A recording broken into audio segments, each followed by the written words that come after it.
ऐसी करनी करी चलो, तू हंसे जगरो। सभी महात्माओं ने वेद वेदांत की बात बतलाई। मैं अभी 4-5 दिन पहले श्री अयोध्या धाम से आना हुआ है और हमारे गुरुओं ने भी बनाया है, ज्ञान योग तेरा किसको भावे, मन तो नहीं दो चार रे उधो, चैन पड़े ना देखे बिन कृष्ण मुरार रे उधो, चैन पड़े। अच्छी बात है। वेद वेदांत हमारे जगत गुरु शंकराचार्य ने वेदांत की परिभाषा ज्यादातर संन्यास्त लोगों के लिए लिखा है। पीताम्बर जी ने जो टीका किया है, विचार चंद्रोदय, विचार सागर, वृत्ति प्रभाकर और उपनिषद। अगर एक किसान के व्यक्ति को आप उपनिषदों का मूल ज्ञान कराएं, अच्छी बात है। हाँ? जगत मिथ्या और ब्रह्म सत्य, अच्छी बात है, वो जान जाए। राजा भोज के शासन काल में एक भार ढोने वाला भी संस्कृत का बहुत बड़ा विद्वान होता था। जानकारी होनी चाहिए, पर मूल में सभी कार्य छोड़ के एको हम द्वितीयो नास्ति ना भूतो न भविष्यति, अहम ब्रह्मस्मि तत्त्वमसि अयम आत्मा ब्रह्म प्रज्ञानम ब्रह्मानंदम ब्रह्मा। सब सर्व परित्यागो, सब कुछ छोड़ करके अगर ब्रह्म का चिंतन करने लगेगा तो ये गति रुक जाएगी। आदि जगत गुरु शंकराचार्य कहते हैं कि मम एकम शरणम द्वितीयो नास्ति, मेरी शरण में आया हुआ दूसरा होता ही नहीं है, वो मैं ही होता हूं। आप सुनते हैं तुझ में मुझ में भेद यही, मैं नर हूं तुम नारायण हो, मैं हूं संसार के हाथों में, संसार तुम्हारे हाथों में। अगर आप परम तत्व को जानना चाहते हो, अगर आप एक ओंकार को जानना चाहते हो, अगर आप ज्ञानी बनना चाहते हो, तो एक तरफ तो ज्ञानी है और एक तरफ व्यवहारिक है। इस संसार में सज्जनों कीमत व्यवहार की ज्यादा है और ब्रह्म ज्ञान की कीमत कम है। क्या समझ में आया? बात ठीक है कि नहीं? नहीं तो प्रैक्टिकल कर लेना। हाँ? जहां पर 2 रुपए की भी टिकट में कमी रह जाएगी और आप कहना जी मेरे पास तो करोड़ों का ब्रह्म ज्ञान है, क्या करोगे? 2 रुपए टिकट काट दो, 2 ही तो रुपए बाकी है। तो टिकट वाला आपको टिकट नहीं देगा, परिचालक आपको टिकट नहीं देगा। क्यों? क्योंकि उसको व्यवहार चाहिए। उस पर लिखा है 24 रुपए, तो आपके 22 रुपए में काम नहीं चलेगा, 24 ही देने पड़ेंगे। अगर नहीं देने पड़ेंगे तो फिर नीचे उतरना पड़ेगा या फिर किसी से मदद लेनी पड़ेगी, या तो जितना दिया है उतना सफर करना पड़ेगा। हाँ?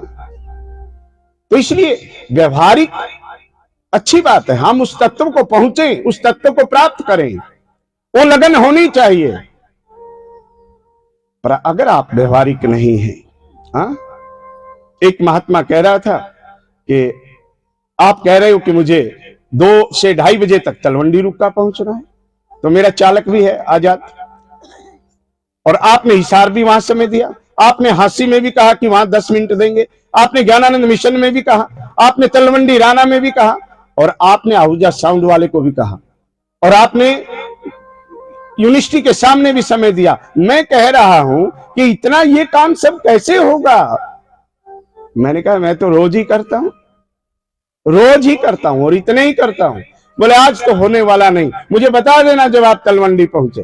तो मैं जब यहाँ गेट पे पहुंचा, किशन लाल जी को फोन बाद में किया, पहले उनको किया। मैंने कहा टाइम नोट करो। बोले 2:29। मैंने कहा मैं तलवंडी रुक्का में पहुंच गया, मैं पहुंच गया, जहां मेरी मंजिल थी पहुंच गया। मैंने 2:30 के आसपास बोला तो 2:30 बजे नहीं, 1 मिनट बाकी है। तो मेरा कहने का मतलब ये कि किसी की सवा मनी लगवा देना, उसको कहना मैं 9 बजे आऊंगा, और रात के 2 बजे तक भी ना पहुंचे तो फिर क्या वो वाणी है? महापुरुष कहते हैं वाणी कम है और गुदा ज्यादा है। ये बात समझ में आती है? वाणी कौन सी है? जो कहे सो करे, वो वाणी है, वो वचन है, वो वक्तव्य है, वो सिद्धि है, वो साधुता है, वो सबसे बड़ा ज्ञान है। कहते हैं करते नहीं, मुंह के बड़े लबार, काने अंधे होएंगे साईं के दरबार। किशन लाल जी ने मेरे से पूछा कि आपकी इच्छा तो बतलाई, मेरी भी एक इच्छा है, नहीं सुनोगे? मैंने कहा बोलिए। मेरी इच्छा है कि अब की बार वहां स्वामी अमरानंद जी की पुण्यतिथि है, शरीर का कुछ ठिकाना नहीं है, एक बार मैं ज्यादा नहीं तो 10-12 वर्ष 14 वर्ष हो गए होंगे यहाँ सत्संग में आए हुए। वैसे तो आया सत्संग में कार्यक्रम में उपस्थित 12-14 वर्ष हो गए। 12-14 वर्ष के बाद आया हूं। मैंने कहा हाँ ठीक है देख लेंगे। तो इनको भी पता था कि देख लेने से काम नहीं चलेगा, एक बार हाँ करवा दो।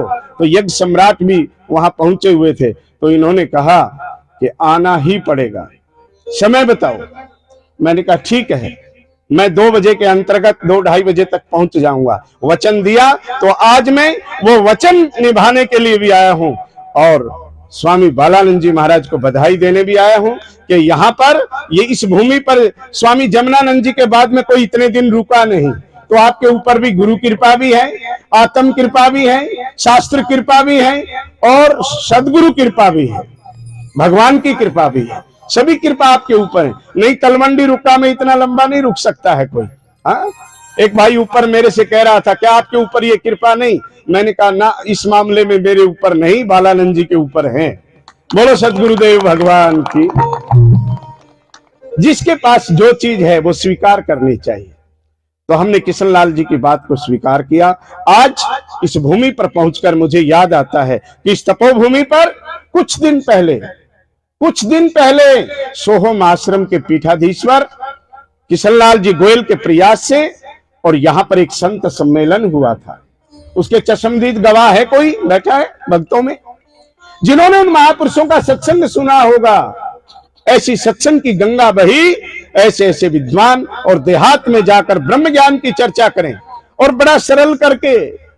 एक ब्रह्म ज्ञान होता है जो समझ में नहीं आएगा, और पुराण आपने सभी सुने होंगे, समझ में आ जाते होंगे, पर एक पुराण का नाम है आत्म पुराण, जहां पर रामकृष्ण की चर्चा नहीं है, जहां कोई संकीर्तन नहीं है, केवल आत्मा का ही विषय है, आत्मा का ही विश्लेषण है, आत्मा के ही विषय में बोलना है, आत्मा की गतिविधि बतलानी है, आत्मा को ही प्राप्त करना है, मूल तत्व जहां आत्मा ही है।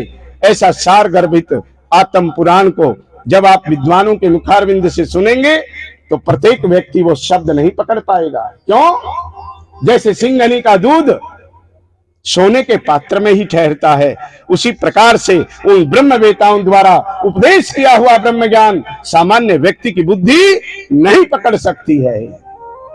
उसके लिए विशेष बनना पड़ेगा। विशेष कैसे बनेंगे? पहले श्रवण करें, फिर मनन करें, फिर निधिध्यासन करें, शरणागत जाएं गुरुओं के, तब आपके अंदर वो बौद्धिक स्तर आएगा और आपकी कैचिंग पावर बढ़ जाएगी। आप विषय को समझेंगे और फिर बोलने लगेंगे। मेरा सत्यचित आनंद रूप